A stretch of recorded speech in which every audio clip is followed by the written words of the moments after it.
Bonjour à tous et bienvenue dans cette nouvelle vidéo. Aujourd'hui, nous allons parler d'un sujet qui revient constamment dans les messages que je reçois.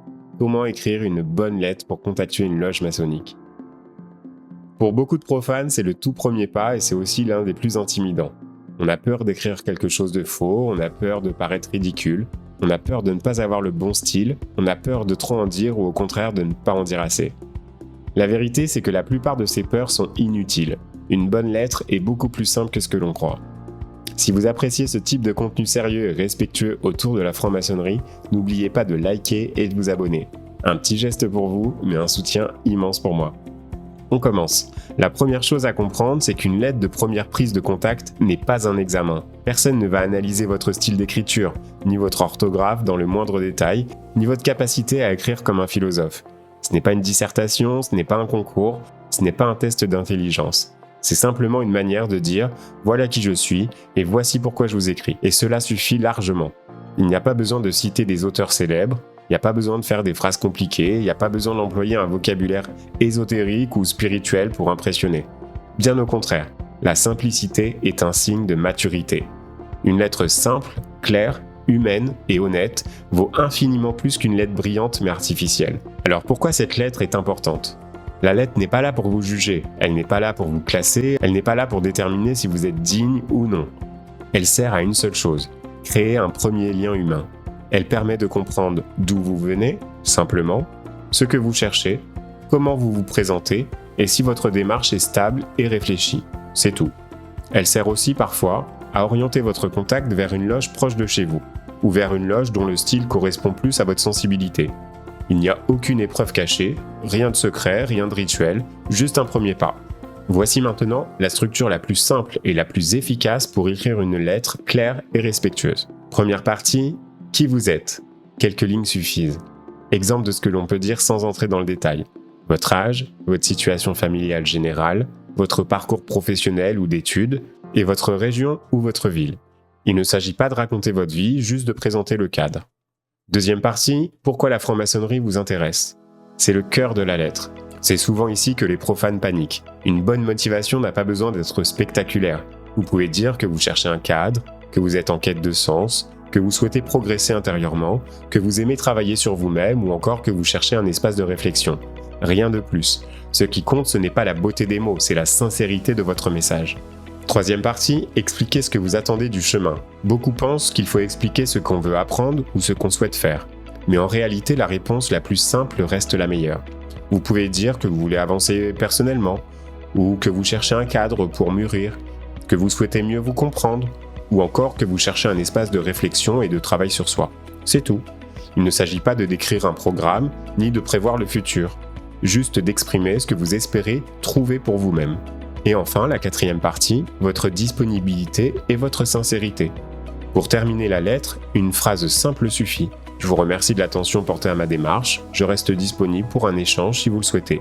Ce type de formulation est parfait, calme, respectueux, ouvert. Et votre lettre est terminée. Maintenant, parlons des erreurs les plus courantes, celles qui peuvent donner une mauvaise impression, non pas parce que la personne est inadéquate, mais parce que le message est mal calibré. Erreur numéro 1, écrire un roman de 4 pages. Le but n'est pas de raconter toute votre vie. Un message trop long montre souvent de la confusion, un besoin de se justifier ou une difficulté à synthétiser. Une bonne lettre tient en 10 à 15 lignes, 20 lignes grand max. Erreur numéro 2, se confier en profondeur dès la première lettre.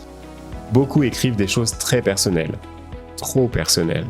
Ce genre de confidence peut montrer une fragilité émotionnelle ou un besoin de soutien immédiat. Ce n'est pas le bon moment, ce n'est pas le bon cadre et ce n'est pas le bon destinataire. Garde cette partie pour toi. Erreur numéro 3, des motivations utilitaires. Par exemple, je veux un réseau ou je veux progresser socialement, je veux me créer des contacts. Ces motivations sont à l'opposé de la démarche maçonnique.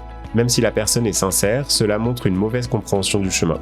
Erreur numéro 4, le style grandiloquent ou mystique. Beaucoup pensent qu'il faut adopter un ton spirituel ou écrire comme un roman ésotérique. Cela donne en vrai une impression de superficialité ou de fantasme autour de la franc-maçonnerie. Une lettre claire et humaine sera toujours meilleure. Erreur numéro 5, poser des questions internes. Exemple, comment se déroule une tenue ? Quel rituel utilisez-vous ou que faites-vous pendant vos réunions ? Ces questions ne doivent pas être posées dans une lettre initiale. Elles ne sont pas pertinentes à ce stade. et elle montre que la démarche n'est pas centrée sur l'essentiel. Erreur numéro 6, la dévalorisation excessive. Écrire « je ne suis pas assez bien » ou « je ne pense pas valoir quelque chose »,« je suis perdu, je ne sais plus où j'en suis ». Cela montre une fragilité trop grande pour commencer un chemin initiatique. Reste humble, mais reste stable. Alors à quoi s'attendre après la lettre ? C'est une question que beaucoup se posent et la réponse est simple. Il ne faut rien attendre de particulier. Chaque contact est différent. Chaque loge a son organisation. Chaque région a son rythme. Parfois la réponse arrive rapidement, parfois cela prend du temps, parfois on vous propose un premier échange et parfois on vous demande d'être patient. Dans tous les cas, il n'y a jamais de jugement, il n'y a jamais de test caché et il n'y a jamais de démarche secrète. C'est simplement un premier pas, un premier dialogue, une première rencontre humaine. Comment savoir si votre lettre fonctionne ? Voici les signes que votre lettre est dans la bonne direction. Vous êtes resté clair, vous êtes resté sincère, simple, vous avez évité les excès, votre lettre reflète votre authenticité, elle n'essaye pas d'impressionner et elle ne cherche pas d'avantage. Si c'est le cas, vous êtes sur la bonne voie. Alors pour résumer, une bonne lettre est courte, simple, sincère, ce n'est pas un roman, elle ne pose pas des questions internes, elle ne cherche pas à briller et elle ne se dévalorise pas. Elle est humaine et c'est tout ce qui compte. Si vous souhaitez aller plus loin, j'ai créé un e-book gratuit pour vous aider à comprendre les bases essentielles de la franc-maçonnerie, sans fantasmes, sans clichés et sans confusion. Le lien est disponible dans la description de la vidéo. Et pour ceux qui sont dans une démarche personnelle sérieuse, ma formation complète Devenir franc-maçon accompagne pas à pas les chercheurs sincères dans la compréhension des étapes externes de ce chemin. Je vous remercie pour votre écoute et je vous dis à très bientôt dans une nouvelle vidéo.